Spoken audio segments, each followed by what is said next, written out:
Friday Facts நேயர்களுக்கு வணக்கம். நீங்க பாத்துக்க சோதா எஃப்எஃப் டைம்ஸ். நான் உங்கள் விஜய் ஹரி அண்ட் நான் உங்க விஜய் நதியா. ஓகே, இன்னைக்கும் நாங்க நிறைய அப்டேட்ஸ் கொண்டு வந்திருக்கோம். இல்ல ஃபர்ஸ்ட் அப்டேட் என்ன அப்படினு பாத்தீங்கன்னா நம்ம நதியா சொல்லுவாங்க. எஸ், ஃபர்ஸ்ட் அப்டேட் நான் தான் கொடுப்பேன். என்ன அப்டேட் அப்படினு பாத்தீங்கன்னா கோட் படத்துல இருந்து தான் எனக்கு அப்டேட் கிடைச்சிருக்கு. ஓகே, ரொம்ப நாள் கழிச்சு கோட் பத்தி சொல்றோம் நினைக்கிறேன். எஸ், ஆமா, ரொம்ப நாள் கழிச்சு சொல்றோம். சோ என்ன அப்டேட் அப்படினு பார்த்தனா கோட் மூவியோட சேட்டலைட் ரைட்ஸ் வந்து சோல்ட் அவுட் ஆயிருக்கு. ஓகே, யார் வாங்கியிருக்காங்க? சும்மா கெஸ் பண்ண பார்க்கலாம்.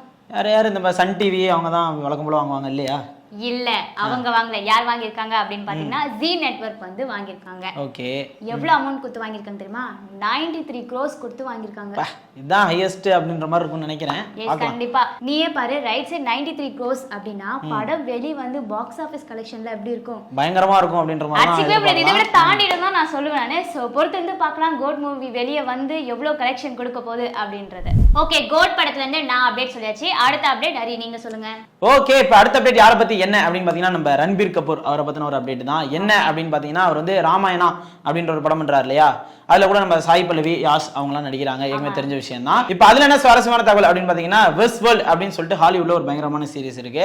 அதுல செட் டிசைனரா ஒர்க் பண்ண டேனியல் ஜென்னிங்ஸ் அப்படின்றவர் வந்து இந்த படத்துக்கும் ஒர்க் பண்றாரு அப்படின்றது தான் இந்த தகவல். ஹாலிவுட்லயே பயங்கரமா பண்ணவங்க இப்போ இந்த படத்துல எப்படி பண்ணுவாங்க? பயங்கரமா பண்ணுவாங்கன்னு தான் நினைக்கிறேன். ஏன்னா வந்து ராமாயணம் அப்படின்ற மாதிரி ஒரு பயங்கரமான ஒரு படமா அவங்க ரெடி பண்ணிட்டு இருக்காங்க அப்படின்ற மாதிரி சொல்றாங்க இல்லையா? அதனாலதான் ஹாலிவுட்ல இருந்து இறக்கி இருக்காங்க. சரி, அந்த படம் எப்படி வரப்போகுது அப்படின்றத பொறுத்து பார்க்கலாம். ஓகே, அடுத்த அப்டேட் யாரை பத்தி என்ன அப்படின்னு பாத்தீங்கன்னா நம்ம அஜித் சார் அவரை பத்தின அப்டேட் தான் எடுத்துருக்கேன். என்ன அப்படின்னு பார்த்தனா நீ நினைக்கிற மாதிரி விடாமுயற்சிலாம் கிடையாது. விடாமுயற்சி வராதுன்னு எனக்கு தெரியும். அது சொல்லுங்க. விடாமுயற்சினா அப்ப வேற என்னவா இருக்கும்? குட் பேட் அக்லி நம்ம ஆதிக் ரவிச்சந்திரன் எடுக்கார் இல்லையா? எஸ், கண்டிப்பா அந்த படத்துல இருந்து எனக்கு அப்டேட் கிடைச்சிருக்கு. என்ன அப்படின்னு பாத்தீங்கன்னா இன்னைக்கு வந்து ஹைதராபாத்ல வந்து ஷூட் ஸ்டார்ட் பண்றாங்க. ஓகே, இன்னைல இருந்து ஸ்டார்டிங். எஸ், அது என்ன ஷூட்டா இருக்கும் அப்படின்னு பார்த்தனா கெஸ் பண்ணு. ஃபைட் இல்ல தலைவர் கார்ல போறது இல்ல பைக் ஸ்டண்ட் அந்த மாதிரிலாம் இல்லையா? இல்ல, ஒரு சாங் ஷூட். சாங் ஷூட்னும் போது எந்த மாதிரி சாங்? நம்ம ஸ்டீலிலா இருக்காங்க அப்படின்ற மாதிரி சொல்லிருக்காங்க இல்லையா? அவங்க கூட நான் இன்ட் குடுக்க குடிக்கிறாரு பாருங்க. அப்படியே நம்ம அப்படியே தெரிஞ்சுக்கிறதா. அப்ப ஸ்டீலிலா இருக்காங்கன்றது ஒரு பயங்கரமான டான்ஸா இருக்கலாம் அப்படின்ற மாதிரி கூட இருக்கலாம். இன்னைக்கு வந்து ஹைதராபாத்ல சாங் ஷூட் தான் எடுக்கறாங்கன்னு நான் கேள்விப்பட்டேன். அது மட்டும் இல்லாம நம்ம அஜித் சார் வந்து இந்த படத்துல 3 கெட்டப்ல வந்து நடிக்க போறாருன்னு தகவல் கிடைச்சிருக்கு. 3 கெட்டப்பா? 3 கெட்டப் தான் எனக்கே ஷாக்கிங்கா இருக்கு. ஆமா, ஏன்னா ரீசெண்டா நம்ம அஜித் சார் வந்து நிறைய படங்கள்ல வந்து ஒரே சிங்கிள் ஆக்டர் ஒரே கெட்டப் அப்படின்ற மாதிரி தான் இருக்கு. இப்ப குட் பேட் அக்லின்ற பேருக்கு ஏத்த மாதிரி 3 கெட்டப்ல வராரா அப்படின்றது தெரியல.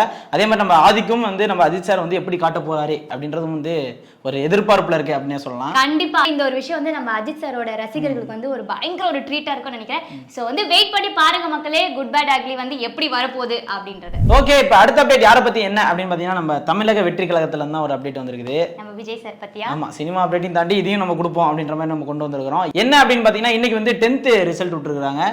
இது கொஞ்ச நாளைக்கு முன்னாடி 12th ரிசல்ட் விட்டுருந்தாங்க இல்லையா? போன வருஷம் இந்த மாதிரி ரிசல்ட் வந்தோடனே நம்ம விஜய் சார் என்ன பண்ணாரு அப்படின்னா 234 தொகுதியில இருந்துமே முதல் 3 மதிப்பெண்கள், அதாவது ஃபர்ஸ்ட் 3 ஓகே ஓகே அவங்க மாணவர்களுக்கு வந்து gift கொடுத்து கௌரவிச்சாரு. ஆமா, கௌரவிச்சார்ல. அந்த வைர நெக்லஸ் அப்புறம் அந்த தங்க பணம் எல்லாம் கொடுத்து கௌரவிச்சார் இல்லையா?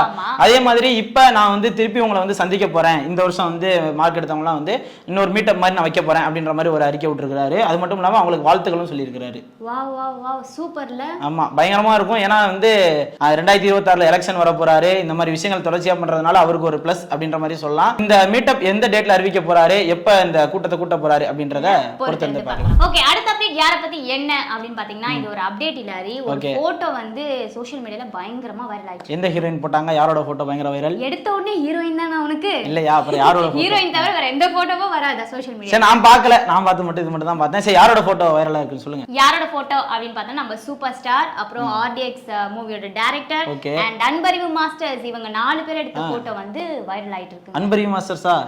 எஸ், ஏற்கனவே கமலஹாசன் வச்சு ஒரு படம் பண்ண போறதா சொல்லியிருக்காங்க. ஒருவேளை ரஜினி வச்சு ஒரு படம் பண்ணதுக்கு ஏதாவது பிளான்? எனக்கும் அப்படிதான் தோணுது. ஒருவேளை படம் எடுக்க போறத பத்தி அவங்க மீட் பண்ணிருப்பாங்களா, இல்ல கேஷுவல் மீட்டா இருக்குமா அப்படின்னு தெரியல. அப்புறம் RDX அவரு நீங்க என்ன பண்றாரு அந்த படத்தோட டைரக்டர்? அதான் எனக்கே தெரியல. ஒருவேளை அதுவும் அவரே தான் கதை சொல்ல வந்தாரா அப்படின்றது தெரியல. ஓகே, வெயிட் பண்ணி பார்க்கலாம் கூலிக்கு அப்புறம் யார் கூட படம் பண்ண போறாரு அப்படின்றத பார்க்கலாம். ஓகே, இப்போ அடுத்த அப்டேட் யாரை பத்தி என்ன அப்படின்னு பாத்தீங்கன்னா இதுவும் ஒரு அப்டேட் கிடையாது, ஒரு நியூஸ் அப்படின்ற மாதிரி சொல்லலாம். என்ன அப்படின்னு பாத்தீங்கன்னா நம்ம விஜயகாந்த் சாருக்கு வந்து பத்மபூஷன் விருது கொடுத்துருக்காங்க. Wow, super super super. ஆமா, வந்து அவரு ரொம்ப சந்தோஷமா இருக்கு. ஆமா, பயங்கரமா இருக்கு. நம்ம பிரேமலதா விஜயகாந்த் அவங்க தான் வந்து வாங்கினாங்க. பயங்கரமான ஒரு நிகழ்வு அப்படின்னு சொல்லலாம். நம்ம பிரதமர் இருந்தாரு, அப்புறம் வந்து குடியரசுத் தலைவர் கையில தான் வாங்கினாங்க.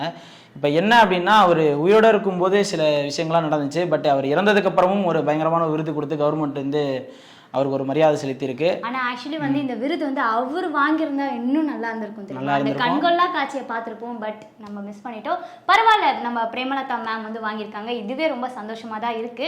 நம்ம கோட் படத்துலயும் வந்து சில விஷயங்கள் கேட்டிருக்கதா, அவரோட ஆர்டிஃபிஷியல் இன்டெலிஜென்ஸ் வச்சு அவரோட இமேஜ் கொண்டு வரதா சொல்லியிருக்காங்க.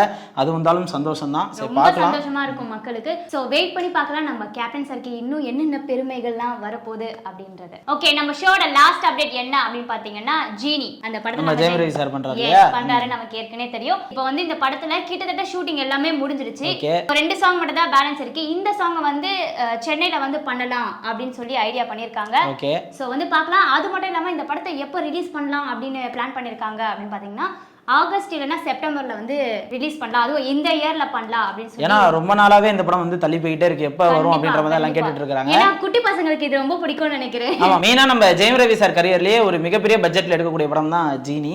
சோ இந்த படத்துக்காக தான் எல்லாருமே ஆவலோட வெயிட் பண்ணிட்டு இருக்காங்க. சோ வெயிட் பண்ணி பார்க்கலாம் ஹரி, இந்த படம் எப்ப ரிலீஸ் ஆக போகுது அண்ட் மக்கள் கிட்ட எந்த அளவுக்கு ரீச் ஆக போகுது அப்படின்றத பொறுத்து இருந்து பார்க்கலாம். ஓகே, நம்ம ஷோவோட எண்டுக்கு வந்தாச்சு. சோ ஹரி, நீங்க முடிச்சிருங்க. சரி, ஓகே, இதோட நம்ம எல்லா அப்டேட்ஸுமே வந்து மக்கள்கிட்ட கொடுத்தாச்சு. இதே மாதிரி உங்களுக்கு வந்து நிறைய அப்டேட்ஸ் வந்து தெரிஞ்சுக்கணும் அப்படின்னா மறக்காம நம்ம ஃப்ரைடே ஃபேக்ட் சேனல் வந்து சப்ஸ்கிரைப் பண்ணிக்கோங்க.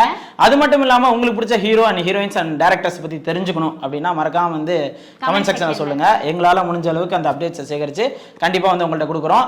அன்டில் தென் உங்களிடம் வந்து விடைபெறுவது நான் உங்கள் விஜய் ஹரி. நான் உங்க விஜய் நதியா. தேங்க்யூ.